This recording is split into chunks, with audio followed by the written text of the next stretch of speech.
Oh, sorry, one more. Then once, tried to get ahead of myself.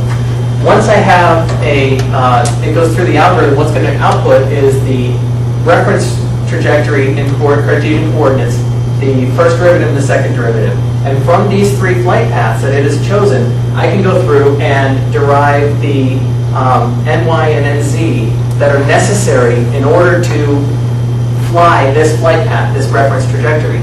And I can find out, then I can compare that against my maximum and minimum capabilities and against the time and figure out whether or not that is actually feasible and achievable in reality.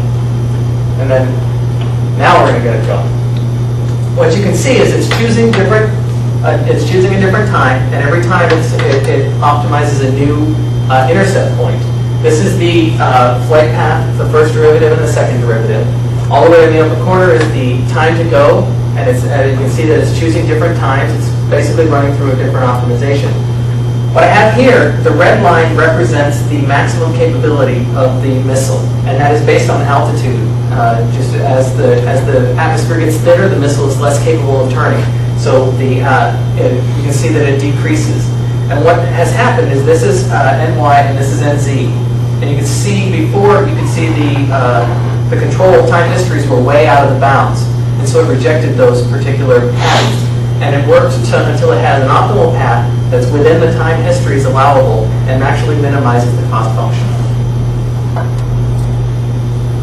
So we can take a look at, this is the optimal flight path that it was given, that it developed based on the input conditions and based on the cost function that I gave.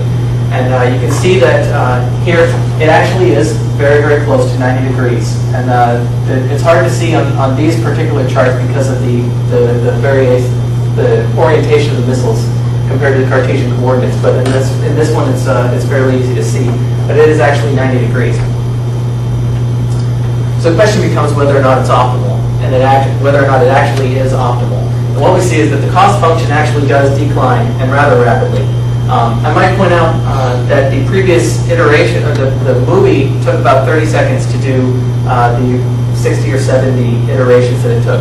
But in reality, that's because MATLAB is very slow. It was also plotting at the end of every single one of them, and I had a screen capture program running in the background that was taking all this data down.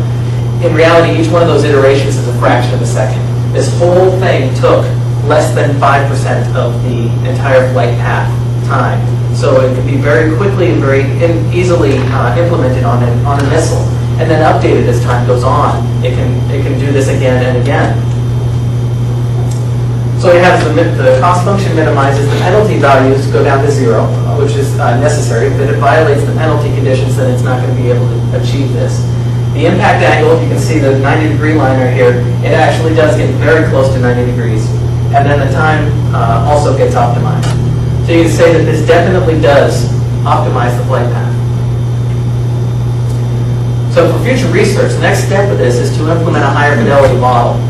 My models were based on a 3-degree of freedom point mass. So we can take and move this into a 6-degree of freedom, and we're worried about attitude and accelerations, and actually convert those acceleration commands into aileron deflections and test it within that. We'll need multiple frames of references, we'll need multiple rotation matrices, and we'll actually need all of the values for the comparison values. And I've started this and built this model, and it needs to be further refined and implemented to do the further studies. Those studies follow 4 different paths. One is a trade-off analysis of the cost function. I chose to minimize tau, time, and maximize the impact angle. But those are by no means the only variables that can be optimized in this particular situation. And those are not the maximum ones either. A cost function analysis might show some other variables that could be either important or more important or less important than the ones I've chosen. Second, I only use a single order predictor for my ballistic model, and a second order prediction model would be significantly more accurate. And even as the accuracy of this is quite high, even that much more accuracy might be achievable. Thirdly, a robustness analysis of the high fidelity model using an autopilot model to figure figure out exactly how robust this system would actually be. And then finally, perform a Monte Carlo simulation on various launch positions so that we can have an actual, a positional mapping of how capable this missile guidance algorithm is. With that, I'll open up myself to questions after I point out that that's the CG-72 Bell Gulf. This is the one I'm going to. Thank you very much. Questions? Yes. Can the intercept to maneuver outside the atmosphere? The one that I've chosen of all, the SM-6 cannot. There's an SM-3 model which is being developed by Raytheon as well, which does have that capability. You need thrust vectoring and various other particular components, and I'm using only an aileron-based standard missile.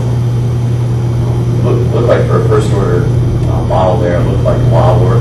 For the second order, I mean, would they be able to use yours to continue on, or they have to scratch? No, the first order versus second order predictor is on the final boundary condition, at the final point of intercept. Once they have that actual Cartesian coordinate says this is the point the missile will be at, that final value gets plugged into this whole thing and run. And so mine was just a very simple, I know its position, I know its velocity, and I can predict where it's going to be, but I didn't take into account acceleration or the ballistic path. And so by taking those into account, it could be possible to get even more accurate final position. And that would like a nightmare. Boilers and pain in the neck. Yes? So 7th order trial function, was that the minimum polynomial size of jet you could use? That was the minimum value that I could choose based on my conditions. I chose to implement a third derivative of 0 on both the initial and the final conditions in order to achieve an extremely smooth path. If, for instance, you wanted a particular shape or a particular beginning and end point, you could redefine your third boundary conditions to be different. And if you had 4th or 5th or 6th boundary conditions, then you would need successively more values. And that's how, even though the direct method is a near approximation, it's not exactly the optimal system that the indirect method would get you. You can come very, very close in accuracy by increasing the order of your system. And so what I did is I said the 7th order system is accurate enough. And if you want more accuracy, then you can increase the boundary conditions as far as you want. You go up to a 20 order system if the situation calls for it. Okay, thank you all speakers. Thank you.